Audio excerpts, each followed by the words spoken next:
Friends welcome. Arunachal Pradesh के तवांग में भारत और चीन के सैनिकों के बीच 9 दिसंबर को झड़प हुआ। आपको याद होगा कि ऐसी झड़पें जो हैं, ऐसी जो गतिरोध हैं इंडियन और चाइनीज़ सोल्जर्स के बीच में इससे पहले भी हो चुकी हैं। आपको याद दिलाऊं कि डोकलाम के पास जो गतिरोध हुआ था वो 73 दिनों का गतिरोध था। 73 दिनों का स्टैंड ऑफ था। ये 2017 का बात है। 2020 में जो गलवान वैली में हुआ, ये पूरे दुनिया ने उसको देखा। लद्दाख रीजन के पास लगभग 20 इंडियन सोल्जर्स को अपने प्राण का सेक्रीफाइस करना पड़ा था और लगभग दोगुने चाइनीज़ सोल्जर्स की भी मौत हुई थी। फिर 2021 में पिछले ही साल सिक्किम के पास भी यही हुआ और आज जो हो रहा है 2-3 दिन पहले यानी 9 दिसंबर को जो हुआ। तो इस वीडियो के अंदर हम जानने और समझने की कोशिश करेंगे कि चाइना और इंडिया के बीच में आखिर इतने झड़पें क्यों होती हैं, इतने गतिरोध क्यों हैं। बेसिकली हम जानने की कोशिश करेंगे कि चाइना और इंडिया का जो बॉर्डर डिस्प्यूट है ये इतना ज़्यादा जो है, इसके कारण क्या है सबसे पहली बात। दूसरी बात कि क्या चाइना का कोई प्री प्लान्ड स्ट्रैटेजी होता है या फिर महज एक ये कोइंसिडेंट है। और तीसरी बात हम ये जानने और समझने की कोशिश करेंगे कि अभी जो परिस्थिति है उसमें कैसे जो डिस्प्यूट होते हैं, जो बॉर्डर स्टैंड ऑफ होते हैं, उसको कैसे रिजॉल्व किया जाता है, उसका क्या मैकेनिज़्म है। तो चलिए स्टार्ट करते हैं। देखिए, जो इंडिया और चाइना के बीच में जो इतने झड़पें होती हैं इसके पीछे मेनली आप देखेंगे तो 2 से 3 वजह होंगी। पहला वजह ये है कि देखेंगे कि चाइना और इंडिया का जो जो लैंड बाउंड्री है वो लगभग 3500 किलोमीटर लंबा है। आप देख सकते हैं इस मैप के अंदर 3500 किलोमीटर लगभग लंबा ये लैंड बाउंड्री है और ये बिल्कुल डिमार्केटेड नहीं है, काफ़ी पुअरली डिमार्केटेड है। कहने का मतलब है कि कोई फिक्स निर्धारण नहीं है, सीमांकन नहीं है। आप देखेंगे यहाँ से लेकर ये चलता है और ये पूरा अरुणाचल प्रदेश का जो ये एरिया है, यहाँ तक ये एरिया LAC कहलाता है, लाइन ऑफ एक्चुअल कंट्रोल। अब इसका कोई चूँकि सीमांकन नहीं है और बीच में फिर नदियाँ हैं, लेक्स हैं, स्नो कैप्स हैं, तो उससे ये भी होता है कि जो लाइन ऑफ एक्चुअल कंट्रोल है वो शिफ्ट हो सकता है। ठीक है। देखिए, दूसरी बात ये है कि डिस्प्यूटेड एरियाज हालांकि दोनों साइड्स ने आइडेंटिफाई कर लिए हैं। जो भी डिस्प्यूटेड एरियाज आपको क्लियरली दिख रहा होगा, यहाँ पर डिस्प्यूटेड एरिया डिमार्केटेड है या डिस्प्यूटेड बॉर्डर डिमार्केटेड है। यहाँ पर जो मैक मोहन लाइन आपको दिख रहा है और ये डिस्प्यूटेड बॉर्डर है, ये भी डिमार्केटेड है। और जो जो भी डिमार्केटेड और जो भी डिस्प्यूटेड सेक्टर है, इन दोनों कंट्रीज़ ने आपस में इसको आइडेंटिफाई कर लिया है। लेकिन प्रॉब्लम क्या है फिर? प्रॉब्लम ये है कि चाइना ने अभी तक कोई डिटेल इन्फॉर्मेशन नहीं दिया है कि उसका जो LAC का वर्जन है वो क्या है। आखिर वो जो लाइन ऑफ एक्चुअल कंट्रोल समझती है वो कहाँ पर लाइन ऑफ एक्चुअल कंट्रोल है। देखिए, हमने तो क्लियर कर दिया भैया कि पूरा अरुणाचल प्रदेश हमारा है, पूरा लद्दाख हमारा है। उसने अभी तक क्लियर नहीं किया है। अब इसके कारण क्या होता है कि दोनों ट्रूप्स जो है उनके बीच में कन्फ्यूजन होता है और वो जो दोनों साइड्स अपनी अपनी LAC में पेट्रोलिंग करती है, तो इस तरीक़ा का जो स्टैंड ऑफ है या जो झड़प है या जिसको आप गतिरोध कह लीजिए, ये होती रहती है। ये काफ़ी फ्रीक्वेंट है। इनफैक्ट आप देखेंगे कि 2016 से लेकर 2018 के बीच में 1025 बार चाइनीज़ सोल्जर्स ने इंडियन बाउंड्री के अंदर आने की कोशिश की है, घुसपैठ करने की कोशिश की है। और ये गवर्नमेंट ऑफ इंडिया का ऑफिशियल डेटा है। ठीक है।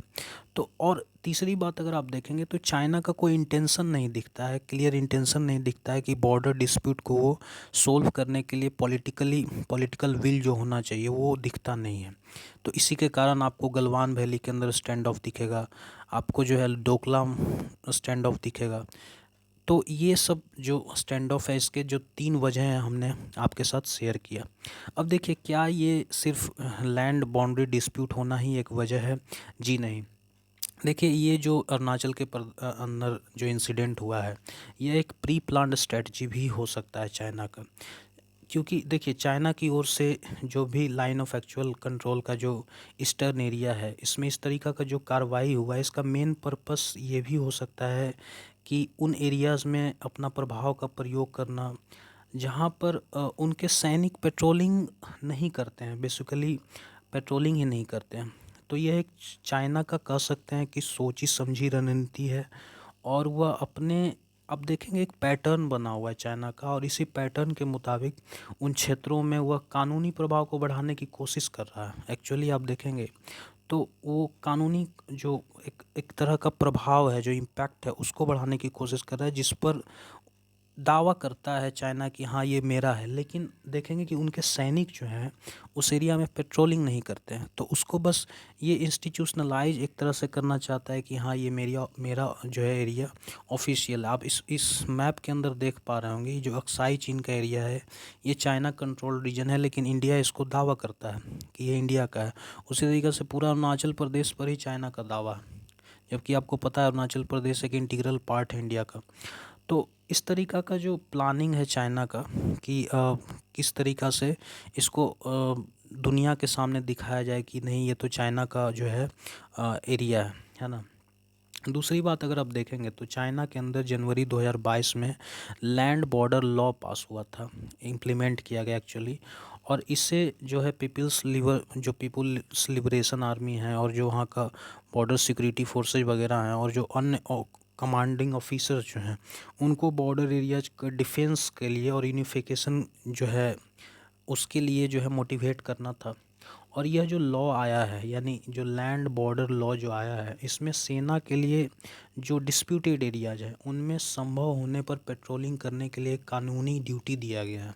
पहले ऐसा नहीं था। पहले जो भी देखिए डिस्प्यूटेड एरिया का मतलब यह है कि ना ही जो दो देश के बीच में डिस्प्यूटेड एरिया है तो दोनों देश के सोल्जर्स में कोई भी सोल्जर्स उस एरिया में पेट्रोलिंग नहीं करेंगे। लेकिन चाइना का एग्रेसिव जो पॉलिसी है उसके कारण जो है ये हमारा क्लैश हो रहा है चाइना के बीच में। देखिए अभी जो परिस्थिति है उसको कैसे डील किया जाता है इस तरीक़ा का स्टैंड ऑफ से, उसको समझने की कोशिश करेंगे। देखिए जो अभी इस्टेब्लिश्ड मैकेनिज़्म है वो 2006 में ही एक्चुअली इस्टेब्लिश किया गया था। इसमें होता क्या है कि जो लोकल लेवल का कमांडर होते हैं, इंडियन जो कमांडर होंगे, लोकल कमांडर होंगे, वो चाइना के कमांडर के साथ फ्लैग मीटिंग करते हैं। आप ये जो पिक्चर देख रहे हैं ये उसी फ्लैग मीटिंग का एक पिक्चर है। और उसमें किस तरीक़ा से शांति और जो स्टेबिलिटी है उसको कायम रखा जाए उस पर चर्चा किया जाता है। और फिर जो डिसएंगेजमेंट है उसको प्लानिंग किया जाता है और फिर ये पूरा डिसएंगेजमेंट होता है। ठीक है, तो अभी तो मैकेनिज़्म यही है, लेकिन ये पूरा कंप्लीट सॉल्यूशन नहीं है। और इसके पीछे वजह यही है कि चाइना के पास पॉलिटिकल विलिंगनेस नहीं है कि इंडिया के साथ लैंड बॉर्डर डिस्प्यूट को बैठकर सुलझा सके। आप देख पा रहे होंगे कि चाइना का जो एग्रेसिव मैन्योवरिंग है वो सिर्फ इंडियन बॉर्डर के साथ नहीं है, वियतनाम आपका जो है जापान के साथ, साउथ कोरिया के साथ, तो हर इसका यही चलता है। और फिलीपींस के साथ भी आपको साउथ चाइना सी में इसका डिस्प्यूट है। तो ये चाइना का एक तरह से एक्सपेंशनिस्ट पॉलिसी है कह सकते हैं, जिसके कारण जो है एग्रेसिव डिप्लोमेसी इसको कह सकते हैं, जिसके कारण चाइना जो है उलझते रहती है अपने पड़ोसियों के साथ। तो इस वीडियो के अंदर माय फ्रेंड्स हम यहीं रुकेंगे। आपको वीडियो अच्छा लगा हो तो आप ज़रूर लाइक करेंगे, इस चैनल को सब्सक्राइब करेंगे